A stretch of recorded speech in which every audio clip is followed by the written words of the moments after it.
సభ ఆదిలోనే గాడి తప్పింది. అయితే పవన్ రాకతో కాక మరింతగా పెరిగింది.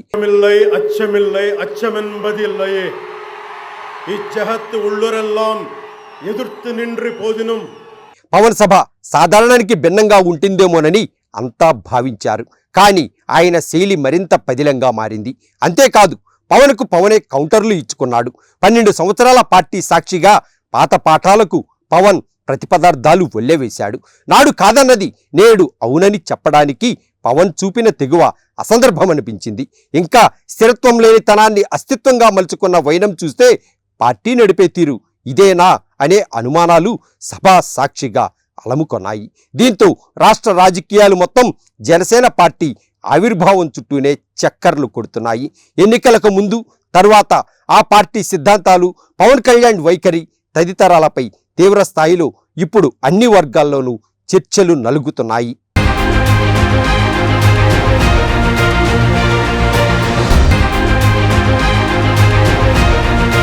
ఎట్టకేలకు కూటమి అధికారంలోకి వచ్చింది. విజయోత్సాహంలో తూగిపోతున్న పవన్ పార్టీకి ఆవిర్భావ సభ జరుపుకునే వెసులుబాటు దొరికేసింది. అట్టహాసంగా ఆవిర్భావ సభ కూడా ముగిసింది. ఆ సభ కొన్ని ప్రశ్నలు, ఇంకొన్ని వివాదాలను మాత్రమే పంచుకునే వేదికగా నిలవడంతో సర్వత్రా చర్చనీయాంశంగా మారింది. సాధారణంగా ఆవిర్భావ సభ అనేది ఎలా నిర్వహించుకోవాలో, ఎటువంటి సంకేతాలు పంచుకోవాలనే దానిపై సుస్పష్టత కరువైందనేది స్పష్టమైంది. సభలో అధినేత పవన్ సహా మిగిలిన నేతలంతా మాట్లాడకూడనివన్నీ మాట్లాడేశారు. అసలు తామంతా అతిథులమని తమను తాము తీర్చిదిద్దుకుంటూ చేసిన ప్రసంగాలు సొంతవారికే అసహనంగా మారాయి. చేసిన ప్రసంగాల్లో పసలేకపోగా పగ కనిపించింది. ప్రసంగ ప్రవాహాలు ఆద్యంతం ఆవిర్భావ సభకు పొంతనే లేకుండా సాగాయి. ఒక నాగబాబు, ఒక బాలినేని, పార్టీలోని ఇంకొంతమంది చోటామోటాలు చేసిన ప్రసంగాల తీరు సభకు సందర్భానికి పొంతనలేదు. మరి సైనికుల దారిలోనే సేనాని తూచా తప్పకుండా నడుచుకున్నారో, లేదంటే సేనాని నైజాన్ని అచ్చుగుద్దినట్టు ముందుగానే ట్రైల్గా చూపారో గాని ఏ ఒక్కరూ కూడా తగ్గేదేలే అన్నట్టు చెలరేగిపోయారు.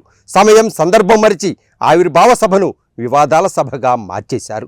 సభకు హాజరైనోళ్లు ఇదో ఎన్నికల సభగానో, లేదంటే ప్రతిపక్షాలపై దూషణల పర్వంగానో చూడాల్సి వచ్చింది.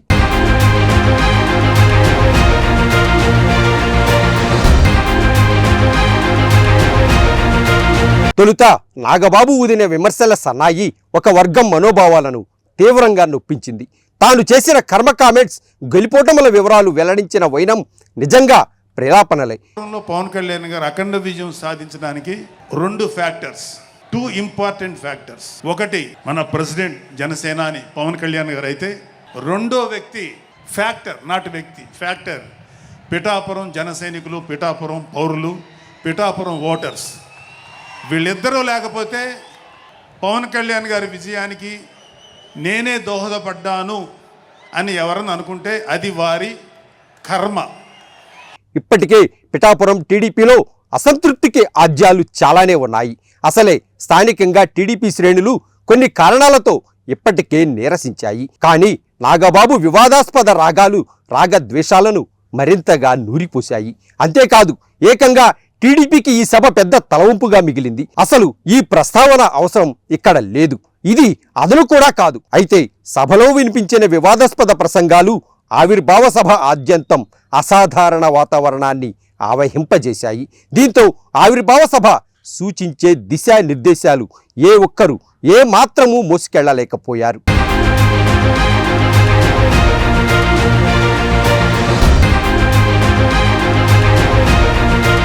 అధినేతను అందనంత ఎత్తులో ఊహించుకోవచ్చు.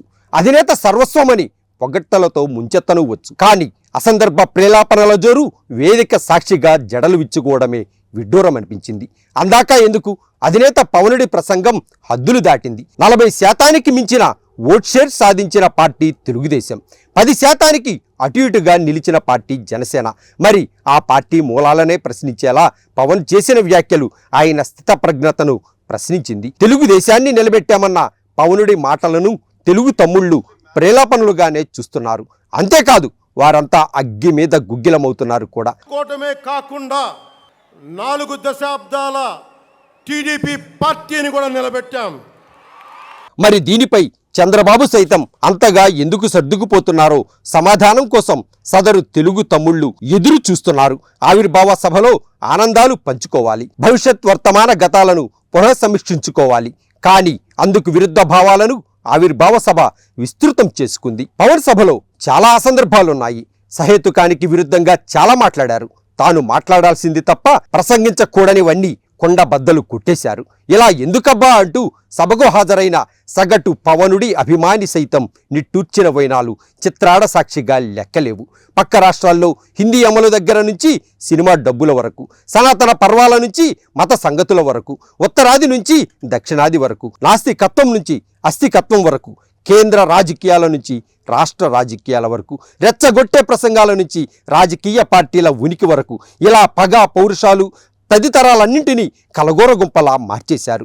ఈ ఆవిర్భావ సభ ఏమి మిగిల్చిందని పవనుడు ప్రశ్నించుకోవాలి. సేనానికి మంచి ఫ్యాన్స్ ఫాలోయింగ్ ఉంది. అంతకు మించి గంగవెర్రులెత్తే అభిమానులకు లెక్కలేదు. అటువంటి ఫ్యాన్స్కు ఆయన ఏం చెప్తున్నాడు? ఆవిర్భావ సభలో పవన్ చేసిన మత సంబంధ వ్యాఖ్యలు అభిమాన గణం తలకెక్కించుకుంటే ఏమి జరుగుతుందో ఆలోచించారా?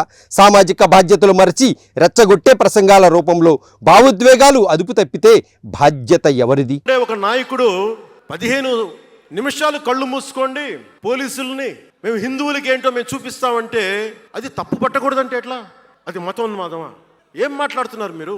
బతుకమ్మ బతుకమ్మ బతుకమ్మ అని చెప్పి బతుకమ్మ పాటని మీరు వెటకారం చేసి ఓల్డ్ సిటీ నాయకుడు మాట్లాడితే దాన్ని డిఫెండ్ చేసుకోవటం హిందూ అహంకారం అంటే నేను ఏం చెప్పండి? నేను అంటే అల్లాహ్కు ఒక న్యాయం, మహమ్మద్కి ఒక న్యాయం, అమ్మవారికి ఇంకో న్యాయం.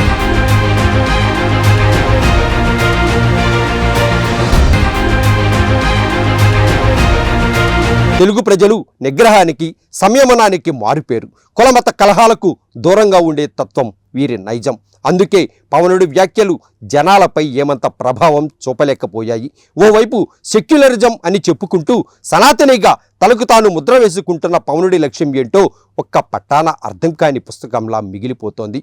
తాను చదివేసిన 2 లక్షల పుస్తకాల్లో ఆవిర్భావ సభలు అబద్ధాల సభగా మిగలకూడదన్న సూక్తాలు తారసపడలేదా? తనకు తాను ధీశాలిగాను, కారణ జన్ముడిగాను అభివర్ణించుకున్న పవనుడు ఆవిర్భావ సభ ద్వారా సమాజానికి ఏమి చెప్పినట్టు? ఇదంతా ఒక్క మాటలో చెప్పాలంటే తనకు తానే కౌంటర్ ఇచ్చుకోవడమే అనేది పవనుడి సిద్ధాంతమని రూఢి చేసుకోవచ్చు.